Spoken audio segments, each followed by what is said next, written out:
OBC आरक्षण को लेकर कितना बवाल मध्य प्रदेश में मचा हुआ है, ये तो आपको बताने की जरूरत नहीं है, ये आप भी अच्छे से जानते हैं।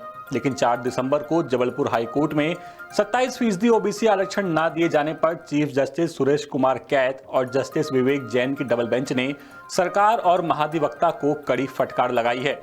हाईकोर्ट ने फटकार लगाते हुए कहा कि जब 27% ओबीसी आरक्षण पर कोई स्टे नहीं लगाया गया तो सरकार इसे लागू क्यों नहीं कर रही है। हाईकोर्ट ने सरकार से पूछा कि अपने ही बनाए गए कानून को क्यों लागू नहीं कर रहे हैं।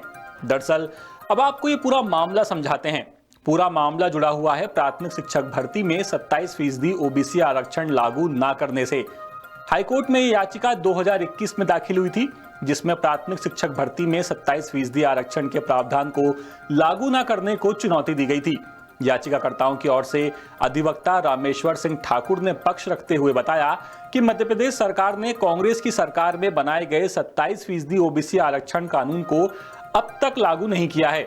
अधिवक्ता ने दलील दी कि महाधिवक्ता ने अपने अभिमत के आधार पर भर्ती प्रक्रिया को रोक दिया, जबकि कानून पर कोई स्थगन आदेश यहां पर लागू नहीं होता।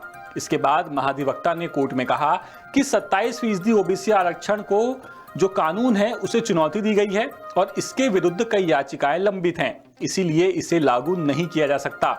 इस पर हाईकोर्ट ने स्पष्ट किया कि विधायिका के द्वारा बनाए गए किसी भी कानून को बिना संवैधानिकता के स्थगित नहीं किया जा सकता। कोर्ट ने सुप्रीम कोर्ट के निर्देशों का हवाला देते हुए कहा कि जब तक कानून पर स्टे नहीं होता सरकार को इसे लागू करना ही होगा। हाईकोर्ट ने कहा कि क्यों 90,000 से ज्यादा युवाओं के भविष्य के साथ खिलवाड़ किया जा रहा है। मामले की अगली सुनवाई 6 दिसंबर तय की गई है। अब एक तरफ हाईकोर्ट फटकार लगा रहा है और दूसरी तरफ सरकार इस पूरे मामले पर मौन धरकर बैठी हुई है।